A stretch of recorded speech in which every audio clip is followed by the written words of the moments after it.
ஒரு மகிழ்ச்சியான செய்தி. இதயம் நலனையின் விலை லிட்டருக்கு ரூபாய் 105 குறைஞ்சிருக்கு.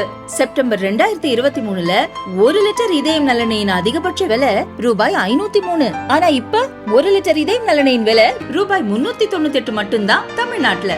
அப்ப இனிமே எல்லாரும் இதயம் நலனை வாங்கலாம் இல்ல? கனடா பிரதமர் பதவியை ஜஸ்டின் ட்ரூடோ ராஜினாமா செய்ததை தொடர்ந்து அடுத்த பிரதமர் யார் என்ற கேள்வி எழுந்துள்ளது.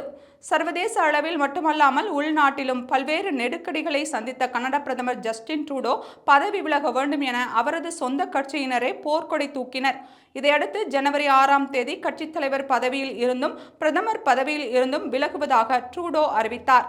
இந்நிலையில் அடுத்த பிரதமர் யார் என்பதில் இந்தியாவை பூர்வீகமாக கொண்ட அனிதா ஆனந்தின் பெயர் அடிபடுகிறது. 58 வயதான இவரது தந்தை தமிழகத்தையும் தாய் பஞ்சாபையும் சேர்ந்தவர்கள் என்பது குறிப்பிடத்தக்கது. ட்ரூடோ அமைச்சரவையில் இடம்பெற்ற இவர் தற்போது போக்குவரத்து துறை அமைச்சராக உள்ளார். கொரோனா பரவலின் போது பொது சேவை மற்றும் கொள்முதல் துறை அமைச்சராக இருந்த அனிதா தடுப்பூசி கொள்முதல் பணிகளுக்காக பாராட்டுக்களை பெற்றார். 2021இல் கனடா பாதுகாப்புத்துறை பதவியில் இருந்த அனிதா ஆனந்த் ரஷ்யாவிற்கு எதிரான போரில் உக்ரைனுக்கு ஆதரவாக செயல்பட்டவர். உலகளவில் பல நாடுகளில் இந்தியாவை பூர்வீகமாக கொண்டுள்ள பலர் முக்கிய பொறுப்புகளுக்கு வரும் நிலையில் அனிதாவும் அந்த வகையில் வருவாரா என்ற எதிர்பார்ப்பு எழுந்துள்ளது.